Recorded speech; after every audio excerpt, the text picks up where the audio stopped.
Good evening. I hope you're not scared of how fast the M3 chip is gonna be. Tim, what are you doing? This year we're having our first evening spooky event. Oh, because it's on Halloween? Is that it? Well, yeah, okay. Well, it's the day before Halloween. In some time zone, it's technically the morning of Halloween, so you just gotta get all spooky with it, alright? 'Tis the season to have spooky products. Tim, the only thing I'm afraid of are the prices, okay? Can we expect all the prices to stay the same with the 3nm chips? Good morning. Alright, okay. Let's begin.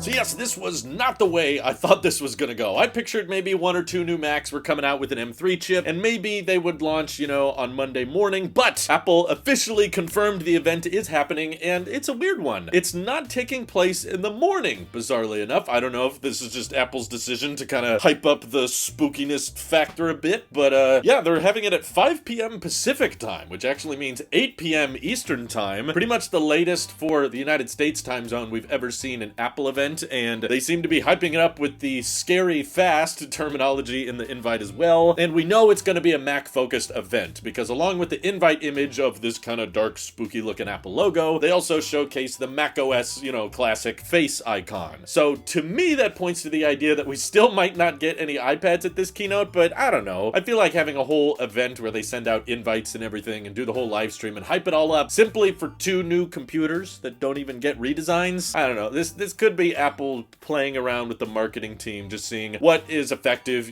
what makes a big splash and what doesn't. I've always said that even if events were boring, it probably benefits Apple to have one, because it gets everybody talking about it. We all get to speculate and get hyped for what's going to get announced at the next keynote. And even if it's a disappointment, it doesn't matter, because they got a bunch of eyes watching the event, right? So in the past, they've still decided to do site refreshes for certain products, and I guess they didn't feel like doing one this year. But it definitely, in my opinion, almost, I hesitate to use the word, it almost confirms the fact that we're getting an M3 chip, because some people have been saying that this is probably just about giving the M2 chip to the iMac and maybe an M2 Pro, and that's it. It's just going to be a spec boost. We're not going to get a new chip. But I feel like having an entire event simply for the iMac, because that's pretty much the only Mac right now that doesn't have an M2, that would feel a little bit overkill in my opinion. So what's far more likely in my opinion is the introduction of the first M3 chips. That's what Mark Gurman and Kuo have been saying as well. So if they're both agreeing on it, I think it's more likely to happen. But Kuo's actually doubling down a little bit more. We're seeing him refer to M3 series MacBook Pros, and Mark Gurman even acknowledging that the M2 Pro and M2 Max chips that launched in the MacBook Pros earlier this year, if you look at the event video, it was technically filmed last year. So he's saying that those MacBook Pros we got all the way back in January were actually supposed to come out in October of last year, which is basically his long roundabout way of justifying as to why this year we might actually not only get M3 chips at this event, but they may also start shipping M3 Pro and M3 Max chips already. That seems a little too good to be true, in my opinion. I don't think there's ever been a time where they debuted the new entry-level chip and introduced the Pro and Max chips simultaneously, but at least as far as Rumor Town is concerned, that actually seems to be a possibility at this point, which would make it, in my opinion, a lot more exciting of an event. We didn't just get a new iMac and a new MacBook Pro, but also a new 14-inch and 16-inch MacBook Pros, which I should mention, even Digitimes earlier was alluding to the concept that they would improve the power efficiency of the mini LED panels, which could result in better battery life. Of course, couple that with the new M3 chip. I think it might actually be a little bit prone to overheating though, just like how the A17 Pro chip is pulling more watts than any other iPhone chip has in the past. If they're just kind of scaling up that architecture, there's a decent chance that the M3 might kind of get hot a lot faster than before, which would kind of explain why perhaps they're only shipping M3 chips in Macs that have fans, okay? There's not rumored to be a new MacBook Air, and there's not even rumored to be a new M3 iPad at this event. If we do get an iPad of some kind, I hope it's just an iPad Mini 7 refresh, because that would be awesome. It's the only iPad in the lineup not having an identity crisis, so sure, iPad Mini deserves a refresh, but that's not what anybody's saying at this point. But of course, even though it's earlier in the evening, I'll be sure to live stream leading up to the event and my reaction to the event. It's just, we're gonna have to probably work a lot later than we're used to, Tim. So what was the thought process? Why does it have to be later in the evening? I don't really get it. Here just a few days ago, we were saying that Apple was done for the year and they weren't going to release anything else, and now we got a full-on event that they're sending out invites for, so that's kind of exciting. Although they don't seem to be inviting content creators to Apple Park, which means that, yeah, this is probably not going to unveil any new designs. Probably just spec bumps across the board with the M3 chip, which is still exciting, you know, the 3nm architecture expanding. Although the one holdout of hope I have here that hasn't been rumored, but I still would really like to see, please, Apple, for the love of God, just put USB-C on AirPods Max, okay? The new AirPods Pro are great, and I'm glad that they technically can do some kind of lossless support, but they don't have a wire, so we can't try that out until Apple Vision Pro launches. But AirPods Max, they can have a port, and you can do USB analog audio through that Type-C connector supported through Apple Music, and if you have an iPhone 15, you can just use the included cable in the box. Oh my God, this would be so perfect. Please drop USB-C AirPods Max, even though this is definitely going to be a Mac-focused event. It's nice to actually have some confirmation, so we're not just refreshing the site on Monday waiting around for something to happen. Now we know for sure. And what else do you think we're going to see at this event? Do you have any other wildcard predictions, things you're hoping to see? Let me know down in the comments below, and thank you to everybody supporting this channel directly. Seriously, helps us out a ton, as does just watching these videos. So I'll see you soon, and don't